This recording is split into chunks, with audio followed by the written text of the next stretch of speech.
Hi guys, good morning. For today's video, asikasuhin na po natin yung pagta-transfer doon sa ating pechay dahil ready na po for transfer yung ating mga ipinunla. So unang-una, kailangan po ang preparation para doon sa soil na gagamitin. Ito pong ating soil dito ay combination po ito ng iba-iba. May garden soil, meron siyang yung ipa, meron ding yung carbonized rice hull, ibig sabihin yung naging itim na siya.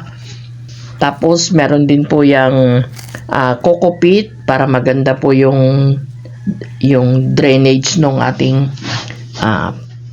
mga tanim, kasi hindi po pwede na mag-stock ng water dahil mabubulok ang mga roots. Ayan, so mapapansin nyo din po yung mga pagtataniman ko ay merong mga old cups, ayan. Meron ding kaserola na hindi nagamit. Meron ding planggana na may butas konti. At ito po yung styro. Yan po ay nilagyan ko lang ng plastic para hindi po dumiretso yung matapon yung kanyang mga soil. O tapos pagka prepare na po niyan ay isa-isa na po natin siyang